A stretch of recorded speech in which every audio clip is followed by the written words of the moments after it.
మనుషులు పుడతారు గిడతారు కానీ కొంతమంది మాత్రమే మరణించి కూడా జీవిస్తారని, అందులో ఒకరు స్వామి వివేకానంద అని ఎంపీ ఈటెల రాజేందర్ అన్నారు.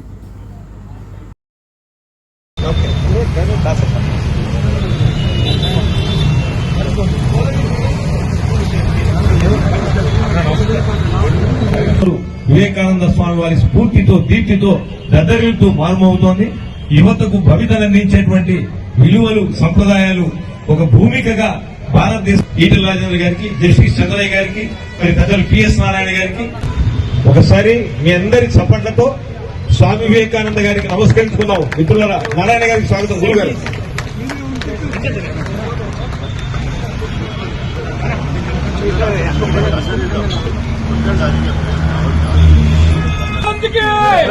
స్వామి వివేకానందకి కొద్దిగా కొంచెం బ్యాక్ వెళ్ళండి, కొంచెం కొద్దిగా ఇంకా బ్యాక్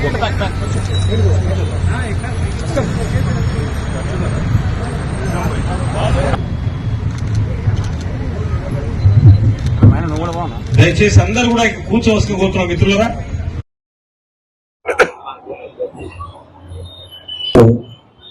జస్టిస్ చంద్రయ్య గారు, పెద్దలు జస్టిస్ నారాయణ గారు, మోహన్ గాంధీ గారు, శ్రీనివాస్ యాదవ్ గారు, రామకృష్ణ గారు, దత్తాత్రేయ ఆనందప్రభు గారు, మిత్రులు మా విక్రమ్ రెడ్డి గారు, మా పార్టీ అధ్యక్షులు మల్లికార్జున గారు, నాగేష్ గారు, దయానంద్ గారు, బాబు, అందరికి పేరు పైన నమస్కారం. చంద్రయ్య గారు ఎన్ని గంటలైనా మాట్లాడగలిగే జ్ఞాన సంపన్న వారు అనేక త్యాగ ధనల చరిత్ర నుంచి అవపోసన పడడమే కాకుండా సమాజానికి అందించాలి, రాబోయే తరాలకు అందించాలని సంకల్పం ఉన్నవారు చాలా అండగా ఉంటారు. మనుషులు పుడతారు గిడతారు, కొద్దిమంది మాత్రమే మరణించి కూడా జీవిస్తారు. ఆ మరణించి కూడా జీవించే మహమ్మతులలో వివేకానందుడు ఒకరు. వారి ఇంటర్వ్యూ చెప్పినట్టుగా, చంద్ర గారు చెప్పినట్టుగా అతి తక్కువ వయసులో అతి ఎక్కువ ఇంపాక్ట్ సమాజం మీద ఇచ్చినటువంటి మానవుడు, సమాజానికి వెలువడించిన మానవుడు వివేకానందుడు. వారి గురించి చెప్పాలంటే ఎన్ని రకాలుగా చెప్పచ్చు. అందువల్ల చాలా మంది అనుకుంటున్నారు కాకి వలె విలువలేని, కాకి వలె వెయ్యేళ్ళు విలువలేని బతుకు కన్నా సమాజం కోసం గొప్ప చరిత్ర నిర్మించిన వాళ్ళు కొద్ది రోజుల్లో చాలా అంటే పడుతుంటారు. అందులో వివేకానంద ఒకడు.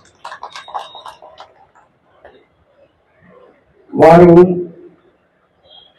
యువతకి అందించిన స్ఫూర్తి వారికి నరేంద్రుడు, మన దేశ ప్రధానమంత్రి గారు, ప్రపంచంలో ఏ దేశానికి వెళ్ళినా కూడా, ప్రపంచంలో ఏ దేశానికి వెళ్ళినా ఒక మాట చెప్తారు మోడీ గారు. ఇవాళ వారి జయంత్యోత్సవాన్ని దేశానికి అందించే సంకల్పంలో భాగంగా అధికారికంగా జరగడమే కాకుండా ప్రపంచంలో నా దేశం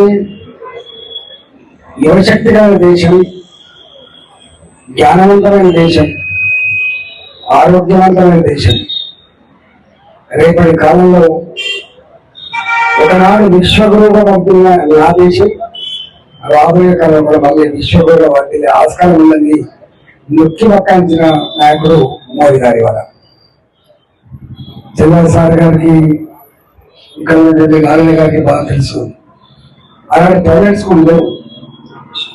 గవర్నమెంట్ స్కూళ్ళల్లో అమెరికా లాంటి దేశం మొక్కజొన్నలతోటి గడక పంపిస్తే, గోధుమలో పంపిస్తే మధ్యాహ్నం స్కూల్లో మనకు పెట్టేవాళ్ళు.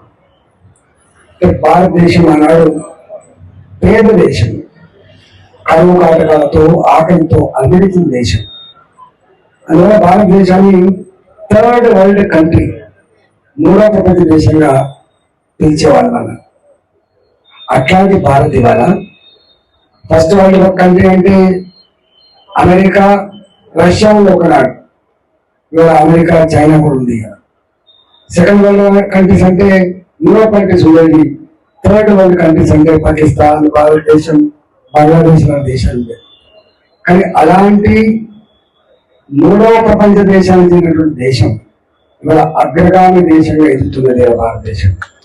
దానికి కారణం ఇవాళ యువత, ఈ దేశంలో ఉన్న యువత ప్రపంచంలో ఎక్కడైనా ఎప్పుడైనా ఏదైనా పనిచేయటువంటి చైతన్యం సంతరించుకుంది మన దేశం.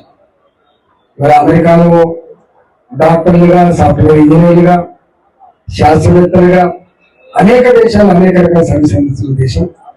నేను కూడా 11వ ఆర్థిక వ్యవస్థ ఉండే 2014 వరకు ఇవాళ 5వ ఆర్థిక వ్యవస్థ ఎదిగింది.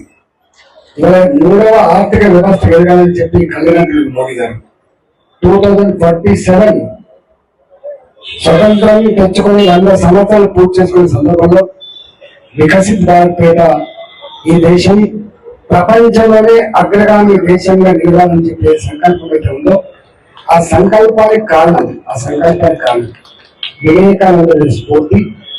ఆ స్ఫూర్తిని పొందే విద్యార్థులు, యువకులు ఇవాళ ఈ దేశ ఎదుగుదలలో భాగం పంచుకోవాల్సిన ఇక్కడ ఉంది. కాబట్టి ఇవాళ వారి జయంత్యోత్సవాన్ని, వారి వర్ధంతి సభలు యువతకు స్ఫూర్తిదాయకంగా రాబోయే కాలానికి ఈ దేశ ప్రజానికానికి ఒక స్ఫూర్తి నిలుస్తుందని చెప్పి ఆశిస్తూ దాంట్లో భాగంగానే ఆయన ఇవాళ జయంత్యోత్సవం జరుపుకోవాలని చెప్పి మనం చేస్తూ వారి ఆశయాలను ముందుకు పోదామని చెప్పి తెలియజేస్తూ అందరికీ నమస్కరిస్తూ